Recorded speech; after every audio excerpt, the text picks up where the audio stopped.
इस पारे के आखिर में ना अल्लाह करीम ने एक वाकया बयान फरमाया है। इसमें अल्लाह तबारक व तआला ने ना बनी इसराइल का एक वाकया बड़ी तफसील के साथ, और वो इस पारे के इख्तिताम पर अक़ीदे के लिहाज से, नजरिए के लिहाज से, समझने के लिहाज से बड़ी अहम चीज है, उस पर जरूर गौर फरमाएं।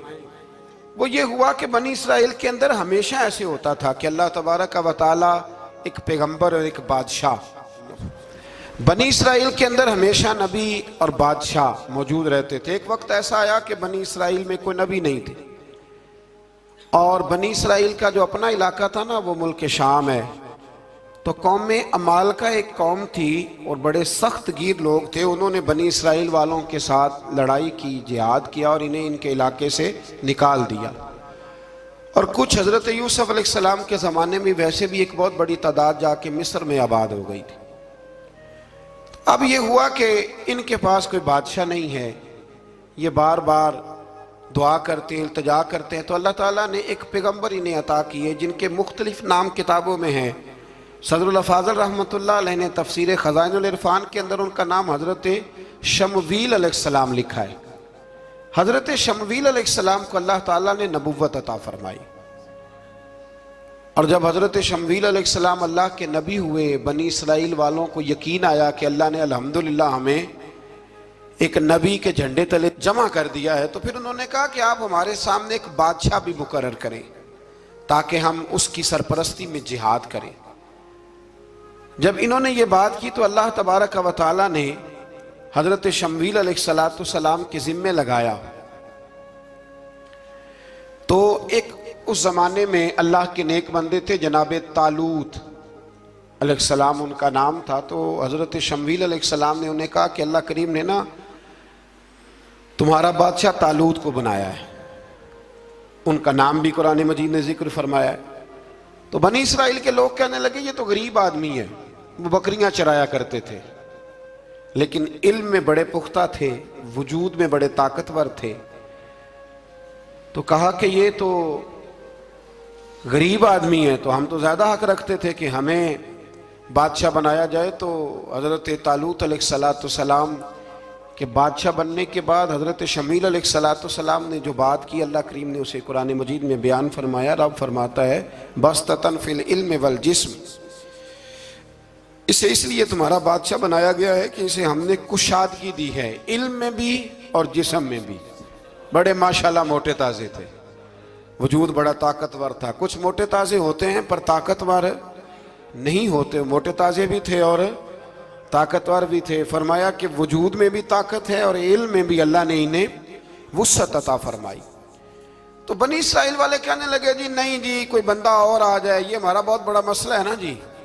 हर एक की मर्जी की ना तो बात हो सकती है और ना हर बंदा हर एक की मर्जी पर पूरा। कहने लगे नहीं जी, कोई और होना चाहिए था, हमें कैसे पता चलेगा कि अल्लाह ने मुकर्रर किया है। बड़ी खास बात है, इसको समझिएगा। ये सारा मजमून आपको मिलेगा इसी पारे के आखिर में, आप पढ़ेंगे ना जी तो ये सारा मजमून आपको मिलेगा। और आप अगर सरसरी नज़र से भी इसका मुताला करेंगे ना, जाके कुरान शरीफ खोल के 15वें से 16वें रुकू में, आप खुश होंगे कि आप कितने अच्छे नजरिए और अकीदे के मानने वाले हैं। तो जब कहा ना कि तालूत को हमारा बादशाह बनाया गया तो दलील क्या है, तो कुरान कहता है कि हज़रत शमवील अलैहिस्सलाम ने फरमाया कि तुम्हारा एक ताबूत था, एक संदूक था तुम्हारे पास, वो संदूक तुम्हारा कौमे उमाल का उठा के ले गई थी। इनके बादशाह होने की दलील ये है कि अल्लाह तुम्हारा वो संदूक तुम्हें वापस कर देगा, वो तुम्हारा संदूक तुम्हें वापस कर देगा। उस संदूक में क्या है, वो हज़रत आदम जन्नत से साथ लेके आए थे, उसमें था क्या, तो कुरान मजीद कहता है कि उसके अंदर ना हज़रत हारून अलैहिस्सलाम और हज़रत मूसा अलैहिस्सलाम के तबर्रुकात थे। तबर्रुकात, कल मैं एक मौलवी देख रहा था, बेचारा एक बंदा ना मस्जिद नबी के साथ गुलाफ और शायद कोई कफन था, वो मस्जिद नबी की दीवारों से मस कर रहा था। तो वो कह रहा था नहीं इससे क्या होता है, तबर्रुक कोई चीज़ नहीं, अच्छे अमाल की वजह से बंदा बख्शा जाएगा। मैंने कहा तू मुझे मिले तो मैं तुझे बुखारी खोल के दिखाऊं कि हज़रत अब्दुर्रहमान इब्ने औफ जिन्हें हुजूर ने कती जन्नती कहा, हुजूर के वजूद पर कुर्ता देख के कहने लगे हुजूर बड़ा ही सोना लग रहा है। तो फरमाया तुझे चाहिए हुजूर मिल जाए तो क्या ही बात है। नबी पाक ने अता किया तो सहाबा कहने लगे अब्दुर्रहमान आपको तो ज़रूरत नहीं थी, आपके पास तो बड़े लिबास हैं, तो ये कुर्ता हुजूर ने कबूल कर लिया, कोई लेके आया और आपने मांग लिया। तो वो रो पड़े, कहने लगे पहनने के लिए नहीं मांगा, ये हुजूर के जिस्म से लग गया है, मैंने कफन बनाने के लिए मांगा है। तू कहता है हुजूर के तबर्रुक में खैर कोई नहीं। और आप यकीन करें उन लोगों पे हैरानगी है, हमने भी मरना है ना जी, बड़ी जल्दी कब्र में जाना है, वक्त का कुछ पता नहीं, लेकिन इतने अंधे होकर लोग चीजों को देखते हैं और इस तेजी के साथ गुमराही फैलाते हैं। मुझे बाकायदा किसी ने वीडियो भेजी और कहने लगे जी देखें कितनी अच्छी बात कर रहा है, लोगों को समझाएं। तो मैंने कहा नहीं, इसको समझाने की जरूरत है। और मैंने उसको देखा है, वो जो लाल रुमाल वाला है, मैंने देखा है वो ढूंढ ढूंढ के जाहिलों को पकड़ता है, तलाश करता है, और अगर कोई मिल जाए बात बताने वाला तो फिर वो खुद पकड़ा जाता है, और कई दफा पकड़ा गया तो निकल गया है।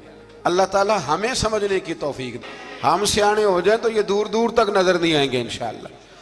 तो वो ताबूत आएगा, बनी इसराइल वालों से कहा ताबूत में क्या था सुन लो, और ये कुरान मजीद है। आज मेरी मानना ये 15वें से 16वां रुकू जरूर ही पढ़ना कि वो आखिर ताबूत में क्या था, खोलना जरा। कुरान मजीद कहते हैं कि हजरत मूसा अलैहिस्सलाम और हजरत हारून के तबर्रुक थे। तो तबर्रुक क्या थे? तमाम मुफस्सिरीन ने लिखा है कि हजरत मूसा का एक कुर्ता था, एक डंडा था, जूते थे, और जनाब हारून अलैहिस्सलाम का इमामा शरीफ था, और तौरात की कुछ तख्तियां थी। तो उसका फायदा क्या था? उस ताबूत का फायदा यह था कि बनी इसराइल वाले जब अपने दुश्मनों से लड़ते थे, ताबूत सामने रख के दुआ मांगते थे, अल्लाह इन्हें कामयाबी अता कर देता था। तो कौम मालकों को भी पता चल गया कि संदूक में कुछ है जिसकी वजह से ये कामयाब हो जाते। वो संदूक उठा के ले गए। अब उनकी कम बख्ती ये, कम नसीबी ये कि उन्होंने जाके उसे रूढ़ी पे फेंक दिया। जब रूढ़ी पे फेंका तो उनके अंदर बीमारियां आ गई, वबाएं फूट पड़ी, मरने लगे, वजूद फूलने लगा। फिर उनके दिलों में बात आई कि ये हमने इस संदूक की बेअदबी की है। संदूक में क्या है? तबर्रुकात। हमें कहते हैं जी नालैन का नक्शा क्यों लगाया है? तो हमारे तो बुजुर्गों का कीदा है, सर पे रखने को मिल जाए अगर नक्शे नाले पाके हुजूर, तो फिर कहेंगे कि हाँ ताजदार हम भी हैं। तो कहा कि उसके अंदर ये तबर्रुकात थे। उन्हें भी समझ में आई तो उन्होंने ना बैलगाड़ी मंगाई और वो संदूक उठा के उसके ऊपर रख दिया। अब क्या हुआ? कुरान कहता है कि फरिश्तों ने ना उस संदूक को वहां से उठाया। मुफस्सिरीन ने लिखा इसका माना यह भी हो सकता है कि उस बैलगाड़ी को डायरेक्शन पे लगाया।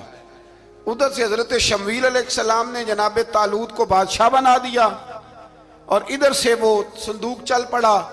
कहा भाई हम इनको कैसे बादशाह माने? तो फरमाया बादशाह इस तरह मानोगे कि तुम्हारा वो संदूक आ जाएगा। और कुरान कहते हैं उस संदूक में तुम्हारे दिलों का सुकून है, उसमें तुम्हारे दिलों का। और भाई हमारी तो कोशिश होती है बुजुर्गों से कोई चीज मिल जाए, अल्लाह वालों का कोई तबर्रुक हमारे हाथ आ जाए। तो वो संदूक आ गया, ये मान गए। अब जिहाद करने निकले तो लड़ना था जालूत की कौम के साथ। वो बड़ा सख्त आदमी था, 3-3 मन सोना उसने वजूद पे पहना होता था। उसकी कौम से लड़ना है, टोपी बड़ी तगड़ी पहनी होती थी लोहे की। अब कौन लड़े? एक नौजवान थे जिनका नाम था दाऊद अलैहिस्सलाम। वो भी बकरियां चराया करते थे। और जिन दिनों हजरत तालूत निकले ना अपनी कौम को लेकर जालूत के खिलाफ लड़ने, तो हजरत दाऊद भी शामिल हो गए। अल्लाह जब किसी को नवाजता है ना तो फिर खास ही करम नवाजी करता है। मुफस्सिरीन ने लिखा जब ये जा रहे थे ना, वहां जा रहे थे तो रास्ते में इन्हें 3 पत्थर मिल गए। इन्होंने वो तीनों पत्थर उठा लिए।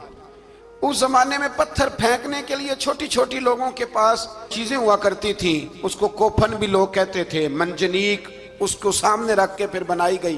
तो आपके पास भी वो आला था जिससे दुश्मन पर पत्थर मारे जाते थे। तो आप वो मशीन लेकर, वो आला लेकर वहां पहुंचे हुए थे। 3 पत्थर आपके पास थे। आप फरमाते उस दिन मैं बड़ा बीमार था, इतना बीमार था कि मेरा रंग पीला हो गया। अब वो जालूत के सामने कोई नहीं जाता था, तो जनाब तालूत कहने लगे कि जो जालूत को मारेगा ना, यानी इनके बादशाह को इस कौम के, तो मैं उसे अपनी आधी सल्तनत भी दे दूंगा और अपनी बेटी का निकाह भी उसके साथ कर दूंगा। देखें अल्लाह नवाजता है तो किस अंदाज में नवाजता है। तो हजरत दाऊद कहते हैं वो दूर खड़ा था तो मैंने ना 3 पत्थर मारे। भाई हिम्मत करना तो हमारे जिम्मे है कि नहीं। मेरी मिल्लत का जवान कहता मैंने करना कराना कुछ नहीं, यानी अगर आप कहें ना कुछ करो तो फिर वो कोई काम करने की मतलब मामला।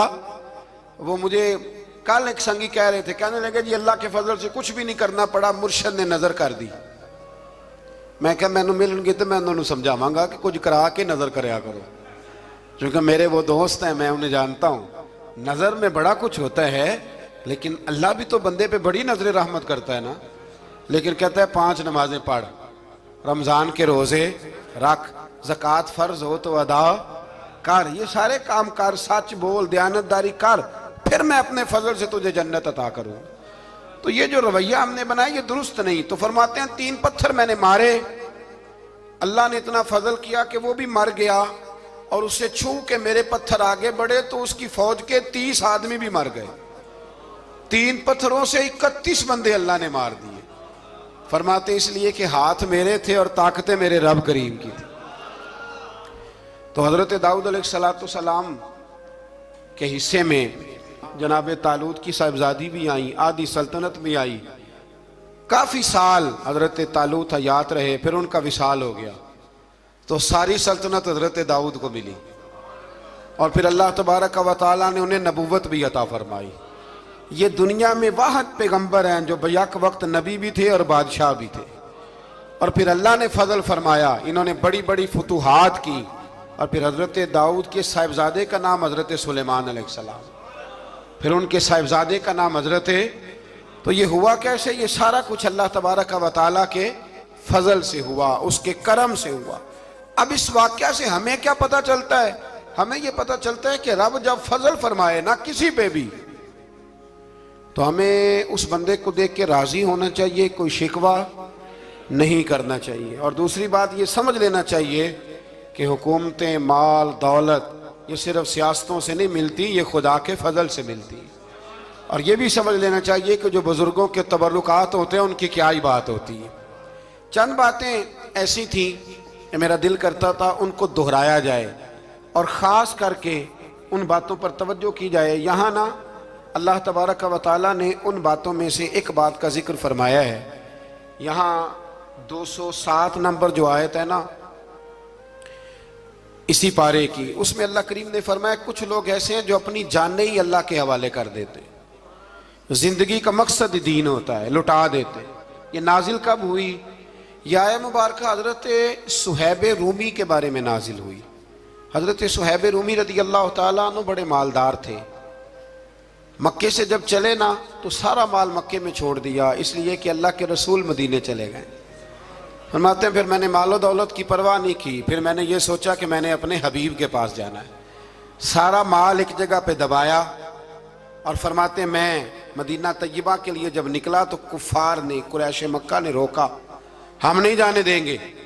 तो हज़रत सुहैब रूमी फरमाने लगे भाई सुनो, मैं कमज़ोर नहीं, मैं ताकतवर आदमी हूँ, और तुम में से कोई ऐसा माई का लाल नहीं जो तीर चलाने में मुझसे ज़्यादा सियाना हो, तलवार चलाने में मुझसे ज़्यादा अक्लमंद हो।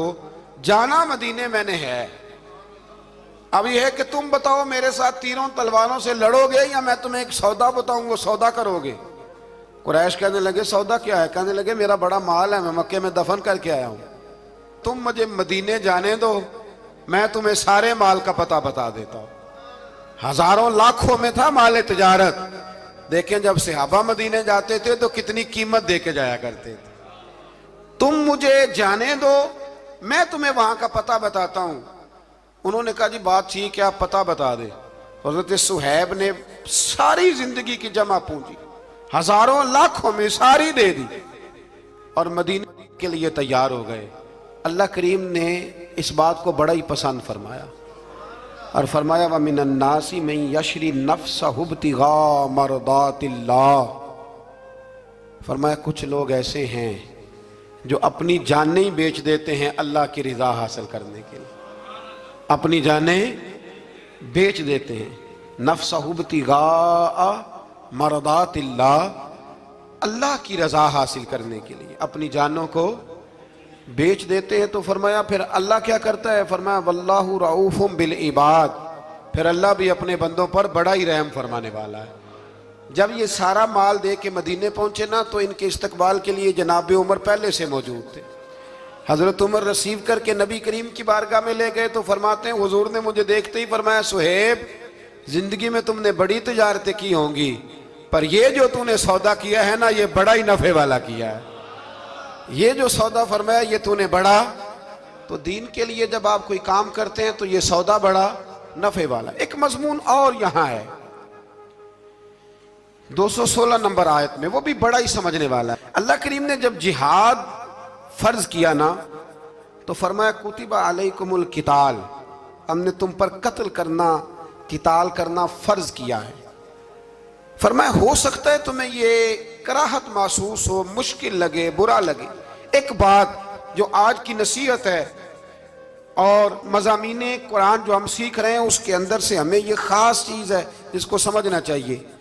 अल्लाह करीम ने फरमाया कि तुम पर जिहाद फर्ज किया गया है, वाहुवा कुरहुल लकुम, हो सकता है तुम्हें ना पसंद हो। तो एक ना सारी जिंदगी के लिए एक नसीहत कर दी। फरमाया व आसा अन तकरहू शैया, हो सकता है तुम किसी चीज को नापसंद करो, वहुवा खैरुल लकुम, और वो तुम्हारे लिए अच्छी हो। अल्लाहु अकबर। ये वो बात है अगर समझ में आ गई तो कलेजा ठंडा हो गया, जिंदगी सुकून में आ गई। फरमाया हो सकता है तुम किसी चीज को नापसंद करो और वो तुम्हारे लिए बेहतर हो। व आसा अन तुहिब्बु शैया, हो सकता है तुम किसी चीज से मोहब्बत करो, वहुवा शर्रुल लकुम, और वो तुम्हारे लिए बुरी हो, अच्छी। बस मेरे रब ने एक बात मुसलमान को बता दी जो जीने के लिए बड़ी काफ़ी है। फरमाया तुम मेरे और मेरे रसूल के हुक्म पर चलो। क्यों? इसलिए कि वल्लाहु यअलमु व अंतुम ला तअलमून, अल्लाह जानता है तुम नहीं जानते। अल्लाह के तरीकों के मुताबिक, रसूलुल्लाह के बताए हुए तरीकों के मुताबिक चलो। अल्लाह जानता है, हम जानते नहीं। तो कुरान मजीद की इस नसीहत पर ज़रूर गौर करें। एक शख्स ने एक दफ़ा अपनी बीवी की बड़ी शिकायतें की नबी करीम की बारगाह में, तो रसूल करीम अलैहिस्सलाम ने फरमाया हो सकता है अल्लाह तुम्हें उसमें से ऐसी औलाद अता कर दे जो तेरे लिए बाइसे खैर हो। जो चीज़ें हम नापसंद करते हैं बाज़ औक़ात उसी में से अल्लाह ताला हमारे लिए खैर कर देता है। अल्लाह हमें समझने की तौफीक अता फरमाए। आखिर